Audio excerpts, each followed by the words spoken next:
ஆண்டவராகிய இயேசு கிறிஸ்துவின் நாமத்தினாலே இந்த விடுதலை தேடி நிகழ்ச்சிக்கு உங்களை வரவேற்கிறேன். ரட்சிப்பின் நிச்சயத்தை குறித்து நாம் கற்றுக்கொண்டிருக்கிறோம்.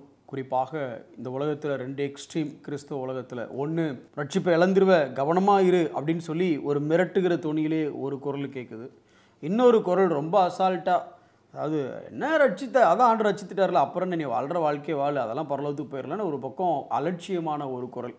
ஏதோ ஒரு பக்கம் ஒரு அபாய குரல் அப்படின்னா, ஒரு பக்கம் அலட்சிய குரல். ரெண்டுமே வேதத்தின்படி சரியா அப்படின்னா அது ஒரு நடுநிலைத்தன்மை இல்லை. ஒரு வேதத்தின்படி, அதாவது ஒரு ஹெல்த்தி டாக்டரினாக அதை பார்க்கணும் அப்படின்னா எப்படி பார்க்கணும் அப்படின்னா, அஃப்கோர்ஸ் என்ன சொல்கிறது, தேவன் என்னை ரட்சித்தார், நித்திய ஜீவனை உடையவனாக நான் இருக்கிறேன், என்னுடைய ரட்சிப்பின் நிச்சயம் என்னுடைய பெர்ஃபார்மன்ஸில் இல்லை, அது அவர் சிலுவையில் செய்து முடித்த காரியம். இன்னும் சொல்லப்போனால் எனக்காக சிந்தப்பட்ட ரத்தம், எனக்காக பரிந்து பேசுகிற பிரதான ஆசாரியர், என்னுடைய கிறிஸ்து தான் என்னோட நங்குரமாக இருக்கிறார். அதுதான் ஒரு பக்கம். ஆனால் அதே பக்கம் இப்படி இருக்கிறதுனால எப்படினாலும் வாழலாமா அப்படின்னா வேதம் அதை போதிக்கவே இல்லை. அல்லது நான் எப்படியும் பரலோகத்துக்கு போயிடுவேன், அதனால் ஒன்ஸ் சேவ்டு ஃபார் எவர், அதனால் எப்படி வேணாலும் வாழு அப்படிங்கிற போதனை வேதத்தில் எங்கேயுமே இல்லை. சரி, அப்போது நிறைய பேர் அப்படி இருக்கிறாங்களே அப்படின்னு கேட்டிங்கன்னா, நாம் முதல்ல என்ன தெரிஞ்சுக்கணும்னா, உண்மையிலே ஒரு மனுஷன் ரட்சிக்கப்பட்டானா அப்படின்னு தெரிஞ்சுக்கணும். அதற்கான அடையாளங்களை தான் நம்ம படிச்சுட்டு இருக்கிறோம். ஏன்னா பல பேர் நம்மோடு இருந்தார்கள், ஆனால் அவர்கள் நம்முடையவர்கள் அல்ல அப்படின்னு யோவான் எழுதுகிறாரு. அப்போது நம்மோடு இருந்தவர்கள் நம்முடையவர்களா அப்படின்னுக்கான அடையாளம் என்ன, அதான் படிச்சுட்டு வரோம். நீங்கள் ரட்சிக்கப்பட்டீங்க அப்படின்னா இந்த காரியங்கள், தேவனோடு இருக்கிற ஐக்கியம், சகோதரர் மேலே இருக்கிற பாசம், இன்னும் அவருடைய வருகை குறித்த எதிர்பார்ப்பு, பல காரியங்கள். இன்றைக்கி இன்னொரு காரியத்தை குறித்து கற்றுக்கொள்ளப் போகிறோம். இதெல்லாம் எதற்கு கற்றுக்கொள்கிறோம் என்றால், ஒரு மனிதன் ரட்சிக்கப்பட்டானா இல்லையா என்பதை நாம் கண்டுகொள்வதற்கும், அதே நேரம் நம்மை நாமே சோதித்து அறிவதற்கும். ஏன்னா பவுல் சொல்கிறார், scrutinise your faith, examine your faith, test your faith. உங்கள் விசுவாசத்தை சோதிச்சு பாருங்கள், கொஸ்டின் பேப்பரை டஃப்பாக வச்சுட்டு செக் பண்ணி பாரு, are you still in the faith. அதற்காகத்தான் இதை படிக்கிறோம். சரி, இன்றைக்கி ஒரு காரியம் பாருங்களேன். எல்லாமே 1 யோவானில் தான் படிக்கிறோம். இன்றைக்கும் அதே 1 யோவான் 3வது அதிகாரம் 5வது வசனத்தை நான் வாசிக்கிறேன். அவர் நம்முடைய பாவங்களை சுமந்து தீர்க்க வெளிப்பட்டார் என்று அறிவீர்கள், அவரிடத்தில் பாவம் இல்லை, அவரில் நிலைத்திருக்கிற எவனும், யார் ரட்சிக்கப்பட்ட, the one who is abide in Christ, நம்ம நிலைத்திருக்கிறோம் அப்படின்னா, நிலைத்திருக்கிற எவனும் பாவம் செய்கிறது இல்லை. ரொம்ப கஷ்டமான வசனம். என்ன, ரொம்ப சிம்பிளாக சொல்லட்டுமா? அவரில் நிலைத்திருக்கிற எவனும் பாவம் செய்கிறது இல்லை. அவர் நிலைத்திருக்கிறவனா ரட்சிக்கப்பட்டவன். கொஞ்சம் மாற்றி வாசிச்சா, ரட்சிக்கப்பட்ட எவனும் பாவம் செய்கிறதில்லை அப்படின்னா இந்த உலகத்தில் ரட்சிக்கப்பட்டவன் எவனுமே இல்லை அப்படிங்கிறீங்களா? இல்லை, நான் ரட்சிக்கப்பட்டவன் பாவமே செய்ய மாட்டான்னு சொல்ல வரல. ஆனால் ரட்சிக்கப்பட்ட ஒருத்தன் பாவம் செய்யாமல் வாழ முடியுமானா முடியும், தேவ வல்லமை கொடுக்கப்பட்டிருக்கிறது அப்படிங்கிற அந்த அர்த்தத்தில் வருது. கொஞ்சம் முழுசாக விளக்குற, கொஞ்சம் பொறுமையாக கேளுங்க. சரி, தொடர்ந்து வசனத்தை வாசிக்கிறேன் பாருங்களேன். பாவம் செய்கிற எவனும் அவரை காணவும் இல்லை, அவரை அறியவும் இல்லை. நீங்கள் அவரை அறிஞ்சிருக்கிறீங்களா? வேதத்தில் அவரை கண்டிருக்கீங்களா? அவருடைய அன்பை கண்டிருக்கீங்களா? அவருடைய இரக்கத்தை கண்டிருக்கீங்களா? அவருடைய சிலுவையை கண்டிருக்கீங்களா? அவருடைய இரத்தத்தினால மீட்பை கண்டிருக்கீங்களா? இப்படி அவரை கண்டிருந்தவர்களானால் உங்களால் பாவம் செய்யாமல் இருக்க முடியும். அப்படிப்பட்ட வல்லமையை தேவன் நமக்கு தந்திருக்கிறார். ஆனாலும் பாவம் நிறைந்த இந்த உலகத்தில் இருக்கிறதுனால பல முறை நாம் தவறுகிறோம் என்பதில் மாற்று கருத்து இல்லை. இதை நான் சொன்ன உடனே ஆஹா கரெக்ட், அப்போ நம்ம பாவம் செய்கிறதுல தப்பு இல்லை, ஏன்னா அவரே சொல்கிறார்ல தவறுறதுல தப்பு இல்லைங்கிறார்ல. கரெக்டு. ஆனால் இப்போ ஒரு எக்ஸ்ட்ரீம் எடுத்துகிட்டு போயிட்டு அவன் பாவம் செய்ய மாட்டான் அப்படிங்கிறதுனால பாவமே செய்யக்கூடாது, ரட்சிக்கப்பட்ட நீ எப்படி பாவம் செய்யலாம், இப்படி என்னால் உனக்கு வருமோ அப்படின்னு ரட்சிக்கவே படலை அப்படின்னு சொல்லி ஒரு எக்ஸ்ட்ரீம் போயிடக்கூடாது.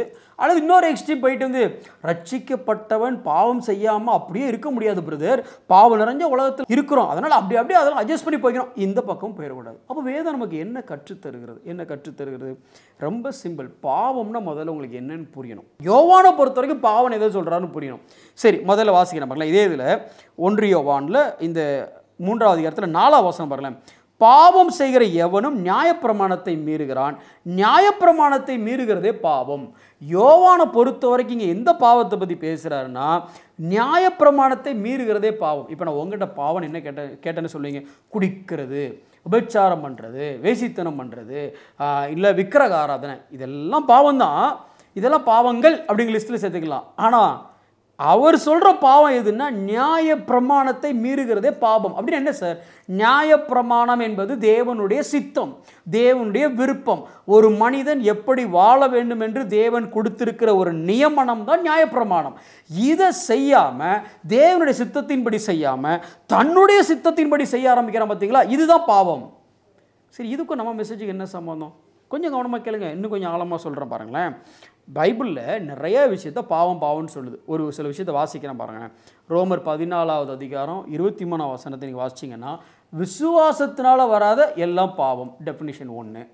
சரி, நீதிமொழிகள் 24வது அதிகாரம் 9ஆம் வசனத்தை பார்த்தீங்கன்னா, தீய நோக்கம் எல்லாம் பாவமா. உங்களை சேர்த்துட்டு வாங்க, நம்ம மனசில் தீய நோக்கம் வந்துச்சா, விசுவாசம் இல்லாமல் இருந்துச்சா, நான் பாவமே செய்ய மாட்டேன் பிரதர், பாப்போம் பிரதர், இங்கே பார்க்கலாமே. யாக்கோபு 4வது அதிகாரம் 17வது வசனம் என்ன இருக்குது அப்படின்னா, நன்மை செய்யத்தக்கவர்களுக்கு நீ செய்யாமல் இருந்தால் அதுவும் பாவம். 1 யோவான் 5:17 என்ன சொல்லுதுன்னா, அநீதி எல்லாம் பாவம் தான் அப்படின்னு. அப்போ பாவத்தை குறித்து பல டெஃபினிஷன் வேதத்தில் இருக்குது. ஆனால் இந்த இடத்துல தேவனால் பிறந்தவன் எவனும் பாவம் செய்யான் அப்படின்னு சொல்லி யோவான் எழுதும் பொழுது அவர் சொல்லுகிற பாவம்னு சொல்கிறது என்னென்னா லாலெஸ்னஸ். 1 யோவான் 3வது அதிகாரம் அதன் 4வது வசனம். நியாயப்பிரமாணத்தை மீறுகிறதே பாவம் அப்படின்னா, நியாயப்பிரமாணத்தை மீறுகிறது அப்படின்னா ரொம்ப சிம்பிளாக யோசித்து பார்க்கணும். இங்கே பாவங்கள் பற்றி பேசலை, பாவம்னு ஒருமை குறித்து பேசுது. தேவனுடைய விருப்பத்திற்கு மாறாக நான் செயல்படுகிறது தான் பாவம். அதனுடைய பை ப்ராடக்ட்ஸ் தான் கொலை, கொள்ளை, திருட்டு, இச்சை, பொறாமை, எரிச்சல், கோபம், இது எல்லாமே. அப்போ ஒரு கிறிஸ்தவனாக இருந்தால் பேசிக்காக it is all about the matter of will. நான் தேவனுடைய சித்தத்தை செய்ய விரும்புகிறேனா அல்லது அவருடைய சித்தத்துக்கு மாறாக செயல்படுகிறேனா? அப்படி மாறாக செயல்பட்டால் அதற்கு அர்த்தம் வேதத்தின்படி மீறுதல். இங்கே பாவம் சொல்லுகிறது நம்ம செய்கிற காரியங்களை சொல்லலை, மீறுதலை பற்றி பேசுது. வேதம் இதை செய்யக்கூடாதுன்னு சொல்லியும் நாம் மீறுகிறோம். பார்த்தீங்களா? மீறி கொலை செய்கிறது அது ஃப்ரூட்டு. ஆனால் ரூட் என்னென்னா, sin is the root and sins are the fruit அப்படின்னு சொல்லுவாங்க. sin is the root. எது? இந்த மீறுதல் என்கிற பாவமே வேறாய் இருக்கிறது. மீறுதல் என்கிற பாவத்தினால் உண்டாகக்கூடிய பாவங்களே கனிகளாய் இருக்கிறது. ஆண்டவர் அன்பா இருன்னு சொல்றாரு. நான் அன்பா இல்லாமல் நான் எரிச்சல் உள்ளவனாக இருக்கிறேன். அப்போ இந்த அன்பா இருங்கிற அந்த விருப்பத்தை, தேவ சித்தத்தை மீறுகிறோம். பார்த்தீங்களா? இந்த மீறுதல் தான் நமக்குரிய பாவம். நீங்களும் நானும் ஆண்டவருடைய பிள்ளையாக இருந்தால் தேவனால் பிறந்த எவனும் பாவம் செய்யான், ஏனெனில் அவருடைய வித்து அவனுக்குள் தரித்திருக்கிறது. அவன் தேவனால் பிறந்தபடினால் பாவம் செய்ய மாட்டான். பாவங்கள் செய்ய மாட்டான்னு சொல்லலை, பாவம் செய்ய மாட்டான். அப்படின்னா ஆண்டவர் சித்தத்துக்கு விரோதமாக அவன் செயல்பட மாட்டான். நீங்களும் நானும் அப்பா எப்படி இருக்கிறாரோ அப்படி தான் பிள்ளை இருக்கணும். அப்படிப்பட்ட ஒரு வாழ்க்கை. Walk like the daddy, talk like daddy. என்னை பார்த்த உடனேயே இதுவன் கிறிஸ்தவையா? அல்லது சின்ன பிள்ளைங்க, ஒரு ஜமீன்தாரோட பிள்ளையை பார்த்தீங்கன்னா குட்டி ஜமீன் சொல்லுவாங்க. அப்போ இவன் போட்டிருக்க ஷூவை பார்த்தீங்கன்னா அப்பா போட்டிருக்க மாதிரி ஷூ இந்த முள்ளு மாதிரி மேலே வந்திருக்கும். இவன் போட்டிருக்க ட்ரெஸ்ஸை பார்த்தா அப்பா போட்டிருக்க ஜிகுனா மினுங்கிற மாதிரி அவனும் சட்டையை போட்டிருப்பான். அப்போ இந்த பையன் சும்மா நடந்து வந்தாலே அந்த ஜிகுனா சட்டையையும் அந்த மேலே நிற்க வளைஞ்சு நிற்க ஷூவையும் பார்த்தோன்னே, ஓ குட்டி ஜமீனா இவர் அப்படிம்பாங்க. அதே மாதிரி இவர் ஒரு வில்லு வண்டியில் வருவார். அப்போ இவரை பார்த்த உடனே தெரியும் இவன் ஒரு குட்டி ஜமீன். அதே மாதிரி தான் இந்த உலகத்துக்கு இயேசுவை தெரியாது சார். நான் இந்த உலகத்தில் நடக்கிறதுனால நான் வாழ்கிற வாழ்க்கையை பார்க்கும்பொழுது, ஓ நீங்கள் இயேசுவா, நீங்கள் இயேசுவை நம்ம தப்பாக எடுத்துக்காதீங்க, இயேசுவை பிரதிபலிக்கிற ஒரு நபராக அப்படின்னு அர்த்தம். எங்கள் அப்பா எப்படி வாழ்வாரோ அப்படியே நானும் வாழணும். பாவம் செய்யான் அப்படின்னு சொல்லும் பொழுது இந்த உலகத்தில் கிறிஸ்து உங்களுக்கும் எனக்கும் எப்படி மாதிரியாய் வாழ்ந்தாரோ அதே போல் மாதிரியாக வாழ்வதும் வாழ பிரயாசப்படுவதும் பரிசுத்த ஆவியின் ஒத்தாசையோடு வேத வசனத்தோடு நம்மை அனுதினமும் பரிசுத்தப்படுத்தி தினம் அதில் வளர்ந்துக்கிட்டே வந்தோம் அப்படின்னா நாம் ரட்சிக்கப்பட்டோன்னு அர்த்தம். உடனே நீங்கள் சொல்லலாம், என்ன பிரதர் பாவம் செய்யலாமா செய்யக்கூடாதான்னு சொல்லுவீங்களான்னு பார்த்தா கடைசி வரைக்கும் அதுக்கு ஆன்சரே நீங்கள் சொல்லலையே. ஆமாம், அதை நாங்கள் சொல்ல மாட்டோம். ஏன்னா சொன்னால் அதை நீங்கள் பிடிச்சிப்பீங்க. ஒரு எக்ஸாம்பிள், சார்லஸ் ஸ்பர்ஜன் சொன்ன ஒரு எக்ஸாம்பிள் மட்டும் சொல்லிட்டு முடிக்கிறேன். சார்லஸ் ஸ்பர்ஜன் சொல்கிறாரு, 2 பன்னி இங்கே கட்டி வச்சுருக்கிறோம், அந்த முக்கில் முழுக்க அல்லது அங்கே 2 பன்னி நிற்குது, இந்த இடத்துல 2 குப்பை மனித கழிவு எல்லாம் சேர்ந்த குப்பை தொட்டி ஒரு தொட்டி இருக்குது. இப்போ 2 பன்னியையும் அவுத்து விடுங்கன்னு சொல்கிறோம். இந்த பன்னி வேகமாக வருது, டபக்குன்னு இதில் விட்டு வாயில் முகத்தை தலை எல்லாத்தையுமே உள்ளே விட்டு சாப்பிட்டு ஸ்மெல் அப்படி அடிக்குது. கற்பனையா இப்போ எனக்கு ஒரு வல்லமை, என்ன வல்லமைனா அப்படி ஒரு சொடக்கு விட்டு அந்த பன்னியை மனுஷனை மாற்றினோன்னு அந்த பன்னி திருப்பியும் தலைக்குள்ளே வச்சு ஒரு சோச்சிட்டே இருக்குமா? இந்த மொமெண்ட் அது மனுஷனை மாறின உடனே தான் பன்னி இல்லைன்னு தெரிஞ்ச உடனே அது உதறி எந்திரிச்சிட்டு அவமானத்தில் ஓடி தன்னை சுத்திகரிக்க எவ்வளோ முயற்சி பண்ணுமோ அப்படி ஒரு கிறிஸ்தவன் முயற்சி பண்ணுவான்.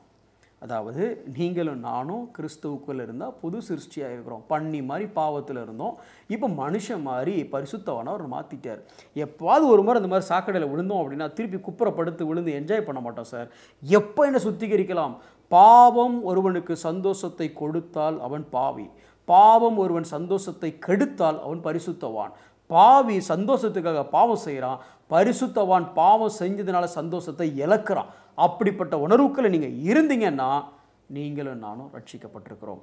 ஒரே வழியில் சொல்லணும்னா, ரட்சிக்கப்படுவதற்கு முன்ன பழக்கமாகி போன பாவங்கள் இப்பொழுது உங்களுக்கு வெறுப்பாக தோன்றுகிறதா அல்லது உங்களை பாடாய்படுத்துகிறதா? நீங்கள் ரட்சிக்கப்பட்டிருக்கிறீர்கள். அப்படி இல்லைன்னா வாழ்க்கையை கொஞ்சம் யோசிச்சு பாருங்கள், சோதிச்சு பாருங்கள். கண்களை மூடி நாம் ஜெபிப்போம்.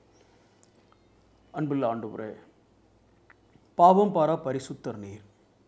உம்முடைய பிள்ளைகளாக இருக்கிற நாங்கள் உம்முடைய சாயலை தரித்து கொண்டவர்களாக, உம்முடைய சாயலுக்கு ஒப்பானவர்களாக மாறவே நாங்கள் அழைக்கப்பட்டிருக்கிறோம். நாளொரு வண்ணம் பொழுதொரு மேனி, பெட்டர் எவ்ரிடே. ஆண்டவரே, உம்முடைய சாயலாகவே தினம் தினம் நாங்கள் மாற வேண்டும். ஆண்டவரே, நேற்று எனக்கு இருந்த பாவ உணர்வை விட இன்று இன்னும் நான் கிறிஸ்துவை நெருங்கி வருவதனால் என்னுடைய பாவ உணர்வு இன்னும் அதிகரிக்கிறது. இன்று எனக்கு இருக்கிற பாவ உணர்வை விட நாளை நான் இன்னும் கிறிஸ்துவை நெருங்குவதினால் அந்த வெளிச்சத்தை காண காண இன்னும் எனக்குள்ள இருக்க அழுக்குகள் அதிகமாக தென்படுகிறது. ஆண்டவரே, அழுக்காகவே தெரியாத காரியங்கள் இன்று பிரதானமான அழுக்காக தெரிவதற்கு காரணம் மோர் ஆஃப் கிரைஸ்ட். ஆண்டவரே, நாங்கள் ரட்சிக்கப்பட்டு இப்படி ஒவ்வொரு நாளும் வளர்கிறவர்களாகவும் பரிசுத்தம் ஆகிறவர்களாகவும் பாவத்தை வெறுக்கி ஒதுக்கி ஆண்டவரே பரிசுத்தத்தை வாஞ்சித்து வளர்கிறவர்களாக எங்களை மாற்றும். இயேசுவின் நாமத்தில் ஜெபிக்கிறோம் நல்ல பிதாவே, ஆமென்.